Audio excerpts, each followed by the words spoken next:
Welcome to This Just In with This Just In as your host, Justin Core.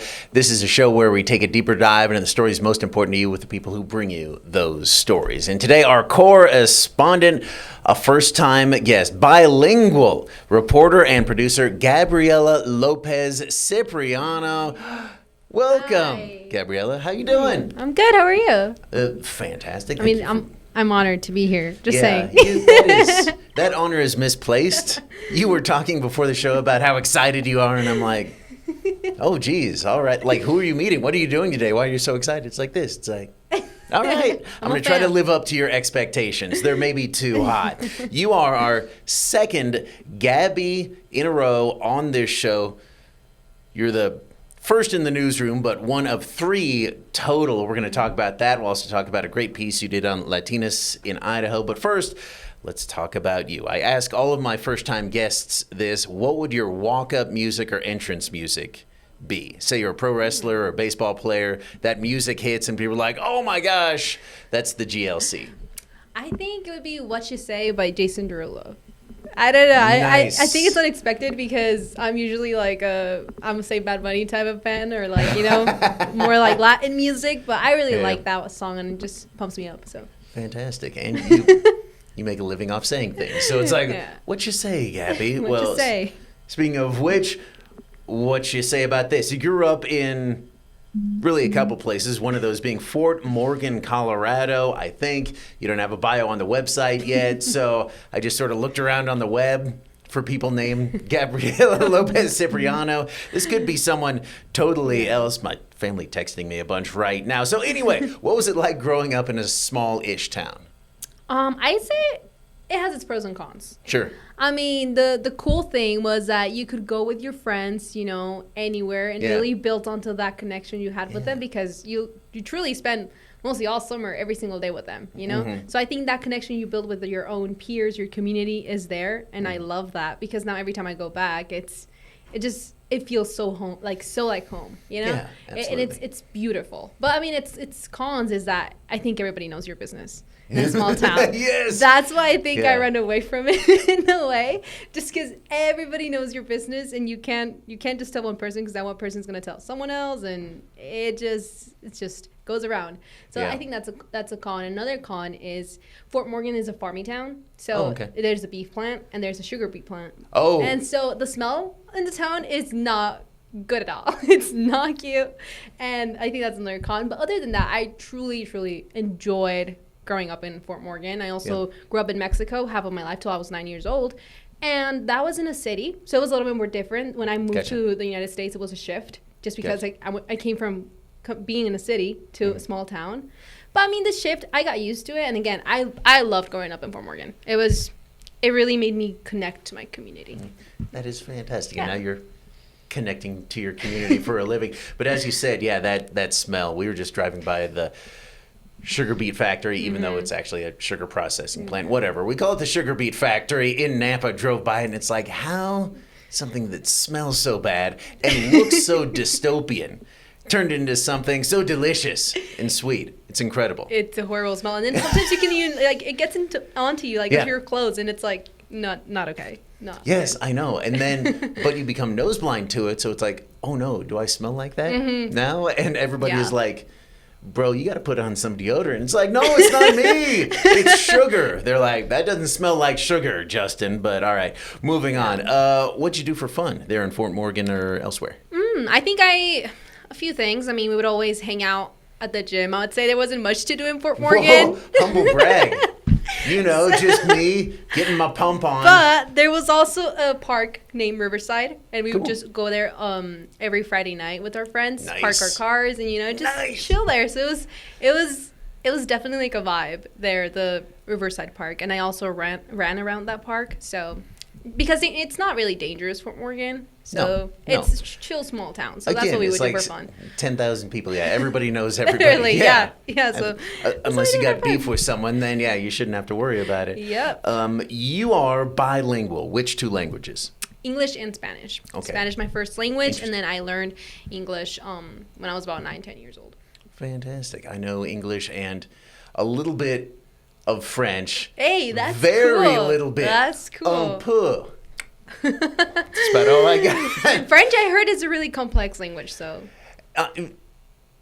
It's actually it's about the same as Spanish, I think, because I've tried to learn some Spanish as well. Like, they're all romantic languages, from Roman. So it's just kind of unlearning certain things about English. French Student of the Year, no big deal. Eagle High School, wow. and I've forgotten almost all of it. Sorry to my teacher there.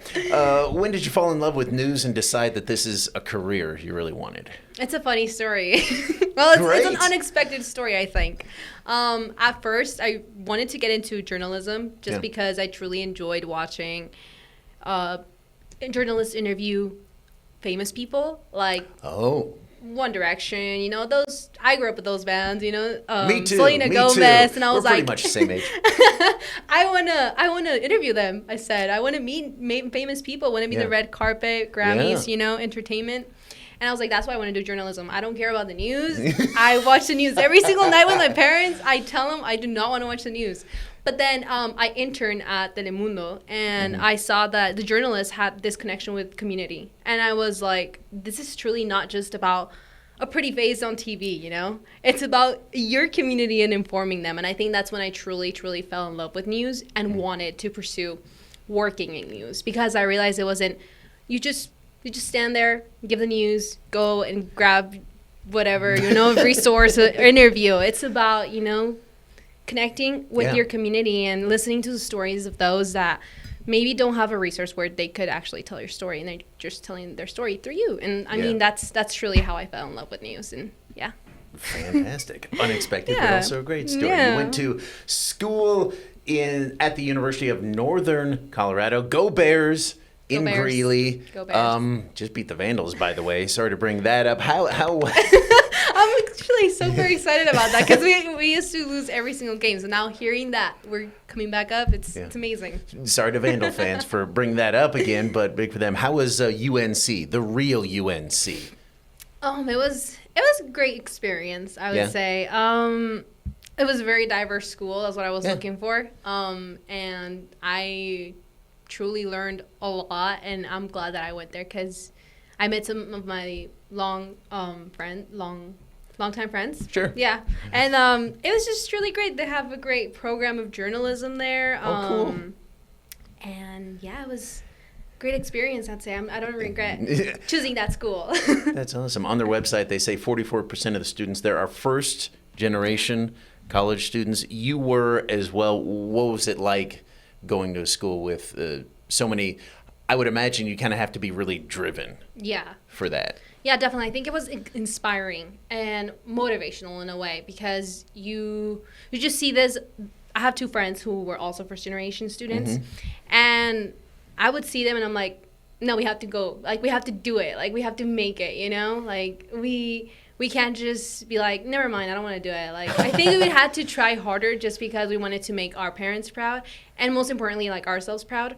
And just, I think, motivating each other was what was great about UNC. I mean, it's not the only school where you motivate each other, but I think just seeing other people there that were also first gen kind of push you to, like, want your career more and more. Yeah.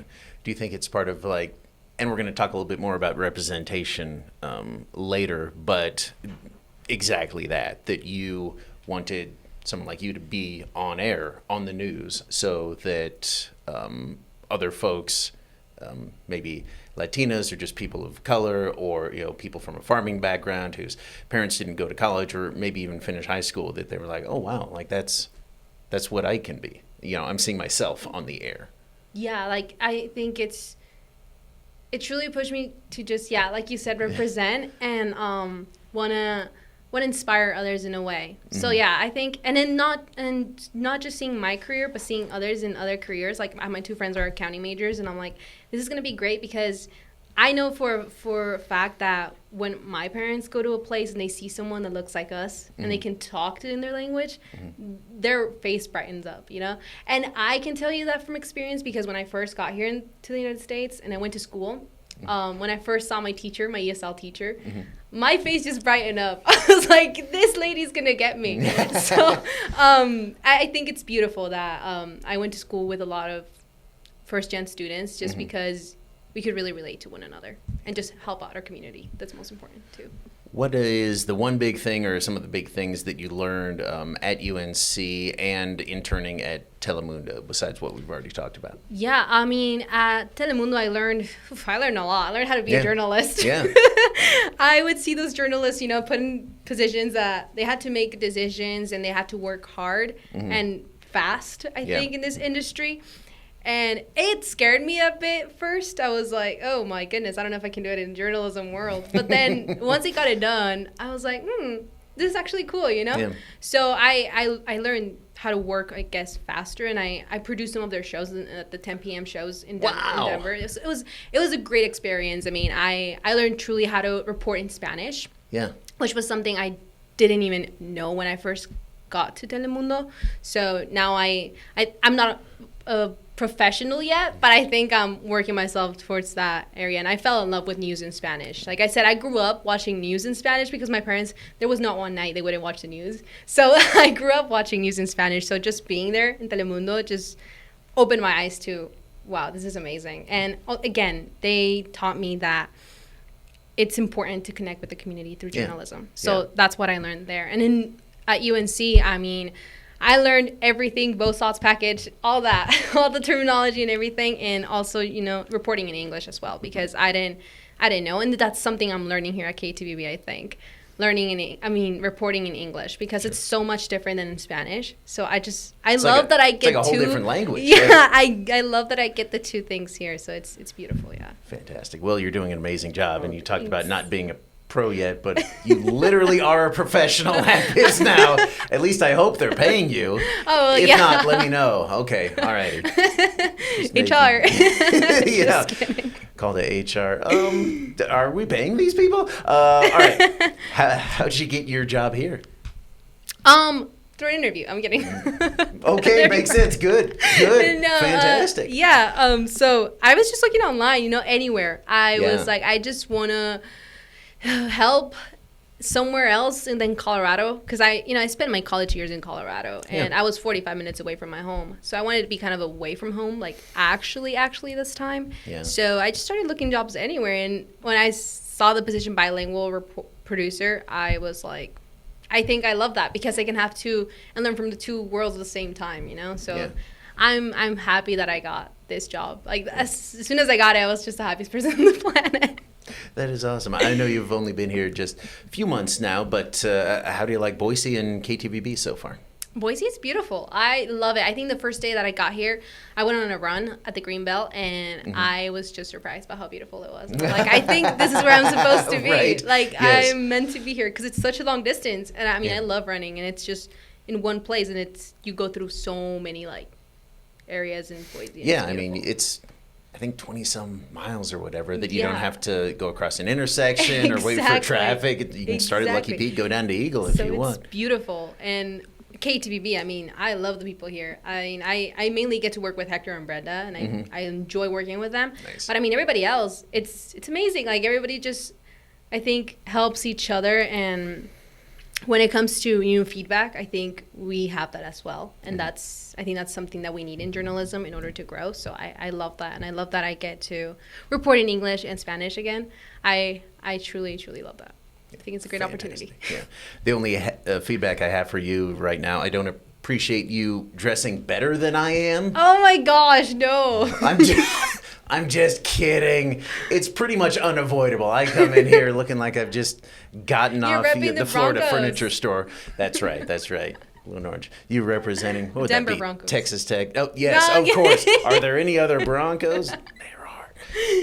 All right. You do a ton of work for KTVB in English also, a lot for KTVB on Espanol. Let's talk about KTVB Espanol a little bit. How important do you think that is to this community?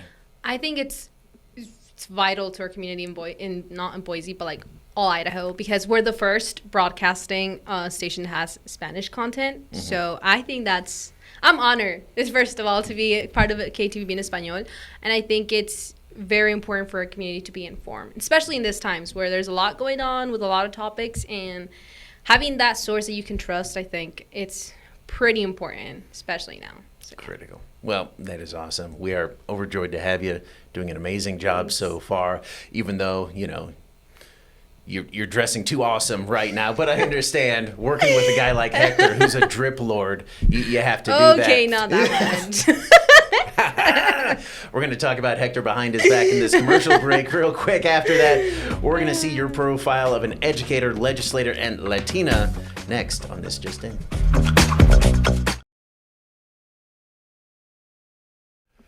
Welcome back to This Just In with bilingual reporter and producer Gabriela Lopez Cipriano. You were part of a very special viewpoint recently on KTVB. Labor and Legacy Hispanics in Idaho, specifically your piece, talked about Latinas in Idaho.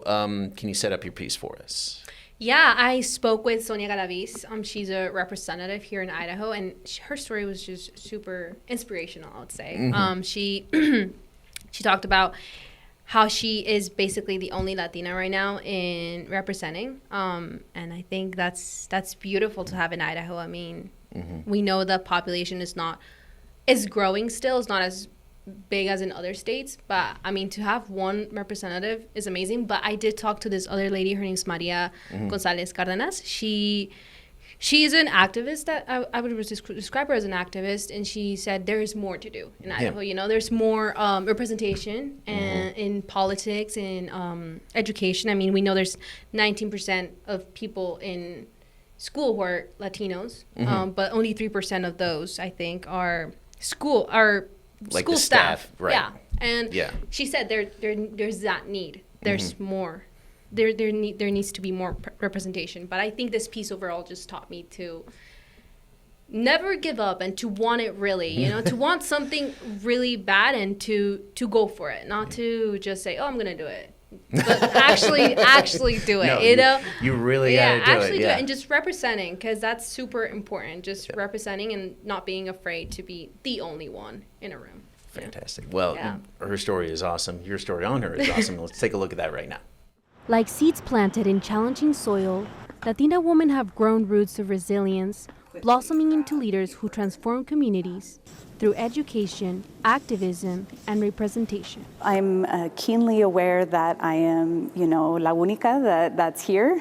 Down here, there's not others that come from the same background. Sonia Galavis knows what it's like to be the only Latina in the room. That's why she became a teacher. I take very seriously what I do because every day I have an opportunity to make a difference in my 10-year-olds, my 5th graders' lives. She also represents Idahoans on the political stage. And one generation from working in the fields to where I have my doctorate degree and I'm a legislator, that is because of the sacrifice my parents made and the emphasis that they put on my education. Galavis, the daughter of immigrant farm-working parents, was born and raised in Idaho's Silver Valley. I'm first generation everything in my family. Neither my father nor my mother had graduated from high school. In the mid-90s, she moved to pursue higher education at Boise State University. But life threw her a challenge. I had my daughter very young. I was only 20. Having kids and going to school and working full-time, I just wanted it so badly. I don't know how else to say it. Like I felt it, I had to keep going because neither side of my family had that opportunity. And it all paid off. Galavis is one of the 50 women featured in the book Nosotras, Latinas of Idaho. The idea came from editor Maria Gonzalez Cardenas. Others to see and to memorialize it and document it, how amazing we are and how much we have contributed to this great state. The book showcases 3 generations of Latina women in Idaho. The first are women around my generation. The second set of women are women in their 30s and 40s. The third section are young women. For Gonzalez Cardenas, it's more than just a book. It's a tool to inspire little girls, right, that in spite of challenges, in spite of a lot of obstacles, in spite of discrimination, In spite of bad things that happen every single day, we are so resilient, and it's possible to achieve your goals. For Galavis, it's about representation. And we need to highlight the people doing this work because you've got to see it to be it, right? González Cárdenas says the book shows that Latinos in Idaho are more than just farm workers. And so now we have lawyers and doctors and dentists, right? And a lot of business owners. But she says that there's still work to be done. The fact that we have one state legislator at the state capitol, there's something wrong, right? There is more work to be done. And it all starts in the classroom. I want my students to see that anything is possible. They just have to work for it. Sonia, just one generation removed from working in the fields, first generation to graduate from high school, has her doctorate, no big deal, is a legislator. What was your reaction when you heard all that? I was like, I want to be like you, girl. Right? Yes, Amazing. because I mean, she had a kid and at 20 years old and Yeah. still continue. I'm like, wow, that's impressive and very, very inspiring. So, yeah. use that word again, and I think appropriately. The idea of the book you talked about and featuring people like Sonia, inspiring little girls. What would your message be to a young girl maybe watching this right now be? I think try everything you want to right now. I mean, try everything you love and go for what you love, because I think that's kind of what I did. I got out of my comfort zone, moved from Colorado without anyone here in Boise, and just did it, you know. And I think that's what you should do sometimes. Sometimes you just have to get out of your comfort zone in order to pursue your dreams, and just knowing that anything is possible. Like, I never thought it'd be, you know, on TV, and I'm doing it right now. So I think just Literally right. I think just, I mean, trusting that everything's gonna be fine and just going for it. Yeah. And then hard work will work out, just like it Yeah. did for Galavis there. Now, the whole special on KTVB.com right now, if you want to watch it, which you should. Gabriella represents just 1/3 of the Gabbies in our newsroom. Details on that next.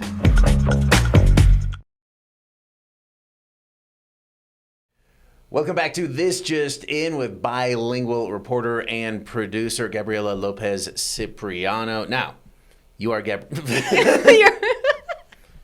like, what happened? now. You are Gabriella, but there are a lot of Gabbies in our newsroom. It is a Gabby boom right now. If you watch the show, you know this. Take a look. That is you, producer reporter Gabriela Lopez Cipriano. There's another producer reporter, Gabrielle Salgado. She was on the show just last week.